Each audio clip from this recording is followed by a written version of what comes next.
बिहार राज्य के सभी स्थानीय निकायों में नियोजित शिक्षकों के लिए सक्षमता परीक्षा का आयोजन बिहार विद्यालय परीक्षा समिति द्वारा किया जा रहा है, जिसके लिए फॉर्म भरने की प्रक्रिया कल दिनांक 1 फरवरी से प्रारंभ होगी और 15 फरवरी तक चलेगी। इस बार सक्षमता परीक्षा के लिए फॉर्म भरने की प्रक्रिया में कई महत्वपूर्ण बिंदु हैं, जिनकी ओर सभी अभ्यर्थियों को ध्यान दिया जाना अत्यंत ही आवश्यक है। यह फॉर्म ऑनलाइन रूप से सभी नियोजित शिक्षकों द्वारा भरा जाना है और इस फॉर्म को भरने के लिए विस्तृत रूप से गाइडलाइंस भी इशू किए गए हैं। अखबारों में विज्ञप्ति के माध्यम से सूचना भी प्रकाशित की गई है। कुछ अल्प संशोधन है विषय में, उसे भी आज अखबार में विज्ञप्ति के माध्यम से प्रकाशित किया जाएगा। सभी नियोजित शिक्षकों से अनुरोध है कि उन सभी मार्गनिर्देशों को और गाइडलाइंस को अच्छे से पढ़ लें फॉर्म भरने के पहले और उसके पश्चात ही फॉर्म भरें। इसके लिए एक अलग से वीडियो ट्यूटोरियल भी तैयार करके कल तक समिति की वेबसाइट पर अपलोड किया जाएगा, जिसमें फॉर्म भरने की पूरी प्रक्रिया को स्टेप बाय स्टेप अर्थात क्रमवार रूप से बताया जाएगा, ताकि किसी भी अभ्यर्थी को फॉर्म भरने में किसी प्रकार की कठिनाई नहीं हो। जब नियोजित शिक्षक इस फॉर्म को भरने के लिए ऑनलाइन आवेदन करेंगे तो उन्हें सबसे पहले टाइप ऑफ टीचर इसको टिक करना पड़ेगा, जिसमें कि कुल मिलाकर 7 अलग अलग श्रेणी है। 1 से 5, 6 से 8, 9, 10, 11, 12, 6 से 8 कक्षा के लिए फिजिकल टीचर, 9 से 10 कक्षा के लिए फिजिकल टीचर और लाइब्रेरियन। इसके बाद उन्हें टाइप ऑफ नियोजन यूनिट अर्थात किस प्रकार की नियोजन इकाई है, 6 इकाई में टिक करना होगा, जिसमें जिला परिषद, पंचायत समिति और पंचायत ग्रामीण स्तर के लिए और नगर स्तर के लिए नगर निगम, नगर परिषद या नगर पंचायत में से किसी एक को टिक करना होगा। उसके बाद कैटेगरी इत्यादि को भरने के पश्चात कैंडिडेट को अपनी शैक्षणिक योग्यता के संबंध में पूरी जानकारी इस विषय में उनको भरनी होगी। शैक्षणिक योग्यता के पश्चात जो ट्रेनिंग क्वालिफिकेशन है, जिस मामलों में लागू होगा, डीएलएड अथवा इक्विवेलेंट, बीएड अथवा इक्विवेलेंट या कोई अन्य, उस ट्रेनिंग क्वालिफिकेशन को भी उनके द्वारा भरा जाना होगा।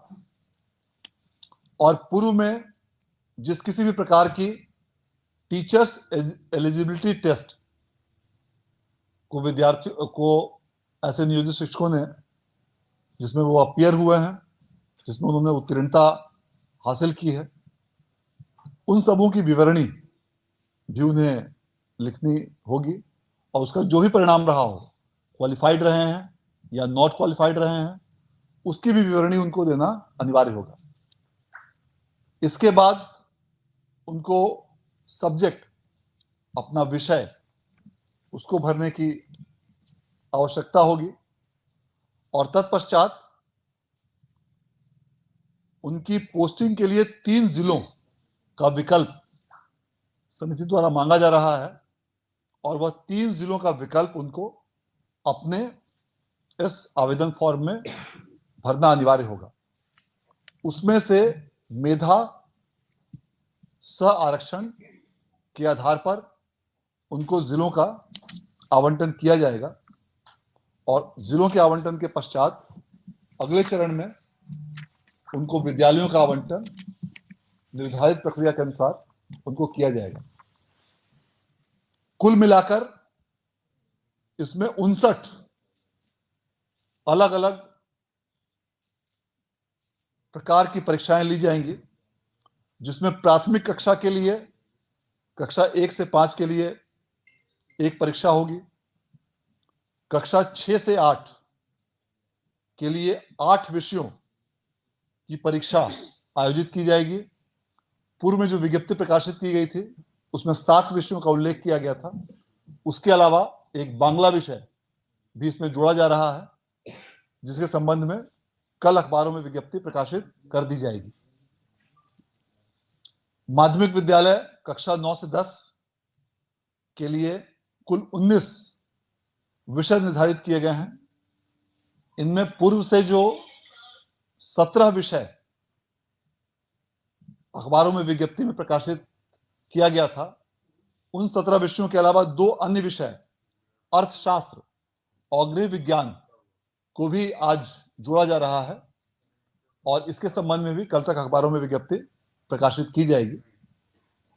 और इसके अलावा 11वीं और 12वीं के लिए 31 अर्थात कुल 59 विषयों में अलग अलग परीक्षा लिए जाने के संबंध में कार्रवाई की जा रही है।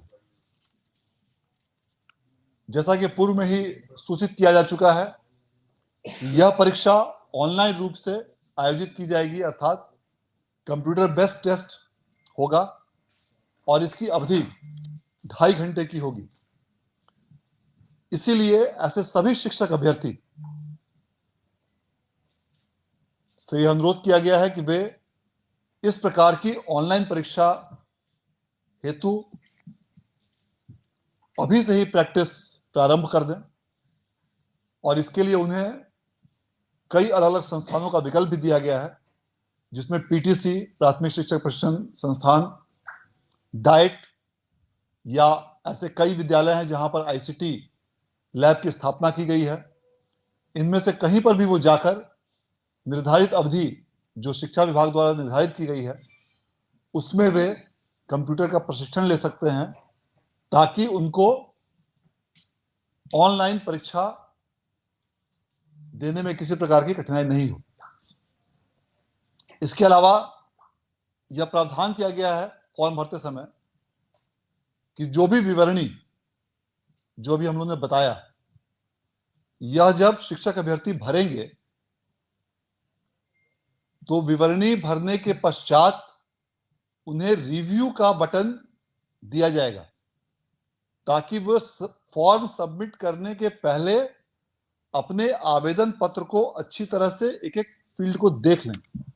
डेट ऑफ बर्थ, नाम, पिता का नाम, माता का नाम, नियोजन इकाई, कैटेगरी, आरक्षण श्रेणी,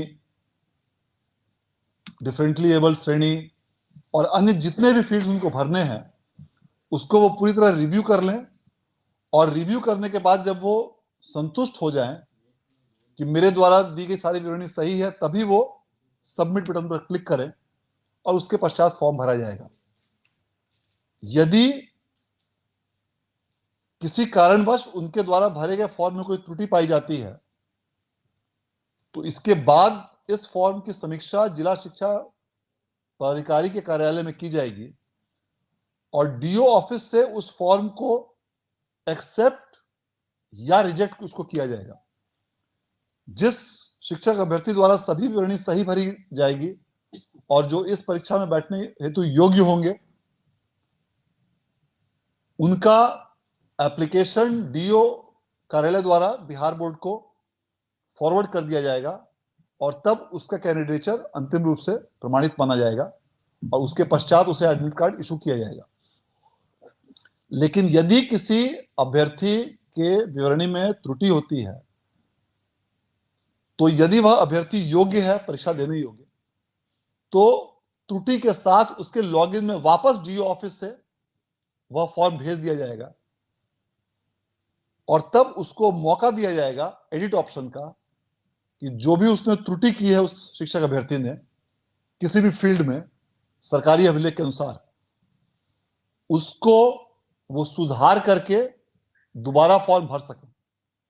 और इस प्रक्रिया में यदि किसी प्रकार की कठिनाई हो या कोई उसका रिकॉर्ड सरकारी अभिलेख में परिलक्षित ठीक से नहीं हो रहा हो या कोई अन्य समस्या हो तो वे जिला शिक्षा पदाधिकारी के कार्यालय में संपर्क कर सकते हैं उस समस्या के समाधान के लिए। और पुनः जब वो उस फील्ड को करेक्शंस करके दोबारा फॉर्म भेजेंगे तो पुनः डीओ ऑफिस द्वारा उसकी समीक्षा करके उसको एक्सेप्ट या रिजेक्ट किया जाएगा। और यह एडिट ऑप्शंस उन कैंडिडेट्स को ही दिया जाएगा जो परीक्षा में बैठने की सक्षमता रखते हो। जो बिल्कुल ही किसी कारण से इस परीक्षा में बैठने की जिनकी सक्षमता नहीं है, वैसे फॉर्म्स को डीओ द्वारा सीधे तौर पर स्ट्रेट अवे रिजेक्ट कर दिया जाएगा। परीक्षा समाप्त होने के पश्चात 4 दिनों के अंदर एडमिट कार्ड को संबंधित शिक्षक अभ्यर्थी द्वारा, जिस पर कि अभ्यर्थी का, वीक्षक का इत्यादि का हस्ताक्षर होगा, उसको 4 दिनों के अंदर जाकर डीओ कार्यालय में पुनः समर्पित करना अनिवार्य होगा। और इसके पहले जब एडमिट कार्ड शिक्षक अभ्यर्थी को बिहार विद्यालय परीक्षा समिति द्वारा निर्गत किया जाएगा, उस समय एडमिट कार्ड को डाउनलोड करने के उपरांत उस पर जिला शिक्षा पदाधिकारी के कार्यालय में जाकर वहां संबंधित डीपीओ का हस्ताक्षर उस एडमिट कार्ड पर प्राप्त करना होगा और उसके उपरांत ही वह प्रवेश पत्र मान्य होगा परीक्षा में सम्मिलित होने के लिए। इस पर ध्यान देना काफी आवश्यक है कि एडमिट कार्ड मात्र प्राप्त होने से परीक्षा में भाग लेने की सक्षमता नहीं उसकी होगी। एडमिट कार्ड प्राप्त होने के उपरांत डीओ ऑफिस में उसकी हार्ड कॉपी ले जाकर शिक्षक अभ्यर्थी को और उस पर डीपीओ स्थापना या जो भी प्राधिकृत पदाधिकारी होंगे डीओ ऑफिस में, उनका हस्ताक्षर प्राप्त करने के उपरांत ही वह परीक्षा में बैठ पाएंगे। और अंत में जैसा कि अभी बताया गया, परीक्षा समाप्त होने के 4 दिनों के उपरांत उस एडमिट कार्ड को, साइंड एडमिट कार्ड जिस पर वीक्षक इत्यादि का हस्ताक्षर है, उसको पुनः डीओ ऑफिस में समर्पित करना अनिवार्य होगा।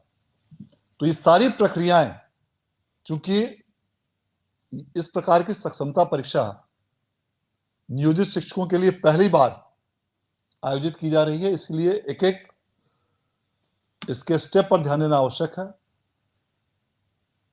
सभी शिक्षक अभ्यर्थियों से अनुरोध है कि पूरी प्रक्रिया को, जो गाइडलाइंस दिए गए हैं उसको अच्छे से पढ़ें, समझें। जो ट्यूटोरियल्स भी बिहार बोर्ड द्वारा कल तक अपलोड किया जाएगा, उसके भी सभी स्टेप्स को अच्छे से देखने के उपरांत ही आप इस परीक्षा में भाग लें। मैं आप सभी ऐसे शिक्षक अभ्यर्थियों के उन्नत भविष्य की कामना करता हूं और यह उम्मीद करता हूं कि इस परीक्षा में आपको सफलता हासिल होगी। धन्यवाद।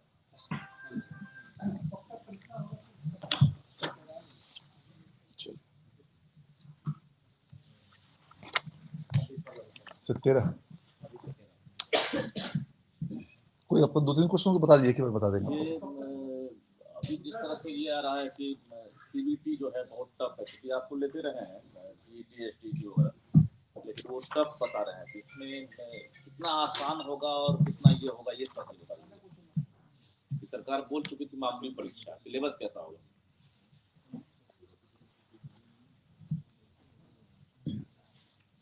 इस सक्षमता परीक्षा का आयोजन 26 फरवरी 2024 से लेकर 13 मार्च 2024 के बीच किया जाएगा। राज्य के अलग अलग परीक्षा केंद्रों में, विभिन्न जिलों में इस परीक्षा का आयोजन किया जाएगा 26 फरवरी से लेकर 13 मार्च की अवधि में। जहां तक ऑनलाइन परीक्षा का प्रश्न है, जैसा कि अभी बताया गया कि कंप्यूटर पर प्रैक्टिस करना अपेक्षित होगा। इसके लिए शिक्षा विभाग ने विज्ञप्ति पत्र इत्यादि के माध्यम से कई केंद्रों की व्यवस्था की है और वहां पर संध्या अवधि में समय भी निर्धारित किया है, जहां पर शिक्षक अभ्यर्थी जाकर प्रैक्टिस कर सकते हैं, जिसमें कि पीटीसी है, प्राथमिक शिक्षण प्रशिक्षण संस्थान, उनमें व्यवस्था की गई है।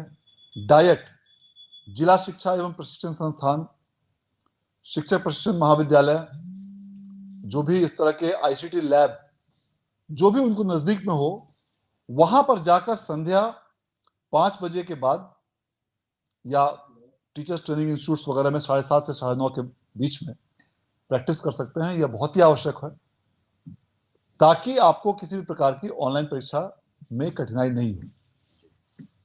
और जो ये नेगेटिव मार्किंग नहीं है इसमें, इस परीक्षा में जैसा कि सूचित किया गया है कि नेगेटिव मार्किंग की व्यवस्था इस परीक्षा में नहीं होगी। ऑप्शन कितने रहेंगे सर?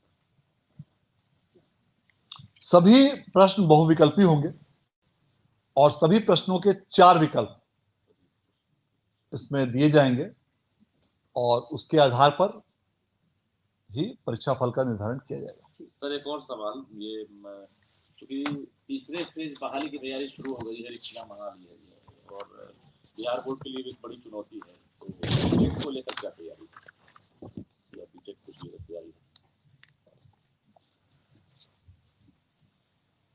पूर्व में ही यह घोषणा की गई थी कि टीईटी का आयोजन साल में 2 बार किया जाना है। इस प्रकार 2024 में 2 बार टीईटी का आयोजन किया जाएगा और उसके आलोक में जो भी कैंडिडेट उस टीईटी में जो भी उत्तीर्ण होंगे उसके आधार पर नियोजन कार्रवाई की जाएगी। जहां तक इस सक्षमता परीक्षा के लिए सिलेबस का प्रश्न है, यह सिलेबस उसी प्रकार से निर्धारित किया गया है जो बिहार लोक सेवा आयोग द्वारा जो टीआरई 2 के लिए अलग अलग विषयों का जो सिलेबस निर्धारित किया गया था, उसी के अनुरूप इस सक्षमता परीक्षा का पाठ्यक्रम भी निर्धारित किया जा रहा है और सभी अभ्यर्थियों को यह सुझाव दिया जाता है कि उस पाठ्यक्रम का पूरी तरह से अध्ययन करें और उसके अनुरूप ही परीक्षा में भाग लें। धन्यवाद।